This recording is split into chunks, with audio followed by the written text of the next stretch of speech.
My niece is a beautiful, terrible too. I don't yet have a daughter, but I love her like one. I would give to her my heart or soul to give her a shot at growing whole. I would tear the veins from my own arm and plant them in her little body to keep her heart from stopping. We're not, as some remind me, technically related.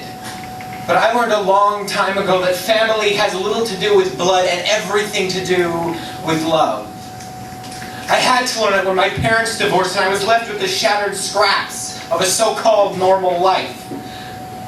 I remember one day sitting with cartoons watching heroes fighting goons when my dad pulled up in his old blue truck, and just like on a movie screen, I ran to him and screamed with joy for the man I hadn't seen in months. He'd been hacked from my world by a vengeful judge, sticking up for a mother she'd never met, by causing hell for a father I almost never knew. For too many years, hatred froze an ocean in my heart, a cliched stepmother bitterness. And because she shared that woman's blood, I refused to meet that baby girl. Oh, but when I did, I finally understood the God that people see, cast in the light of a gentle flame that melts your deepest secret pain in the face of a child. Thus, from the sullen fragments of my parents' broken marriage emerged another mother, a brand new brother, and his golden daughter. I so adore that little girl with her curly locks and mismatched socks. I taught her how to wear them like that.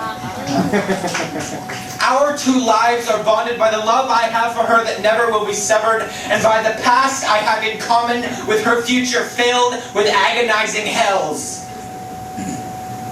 No child should suffer the way I suffered. And I know who will be to blame, because when my father called her mother cunt, I almost spoke to object to the word, but it's the only one offensive enough to describe her brand of evil. Not the kind that kills or maims, not the kind that calls you names, but the kind that is capable of causing the kind of pain that will one day drive a girl insane the way it did to me. She is culpable in defiling the purity and the sanctity of what should be a perfect life for such a perfect little girl. And instead of creating that life, she destroyed all hope of it when she moved to fucking Cranbrook.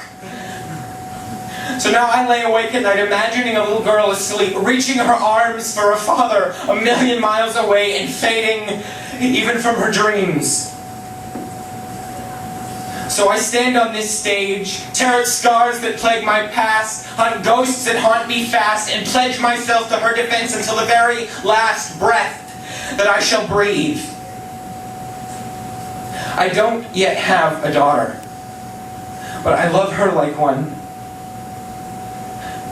And I would give my life and die to make sure she never has to live my life and cry.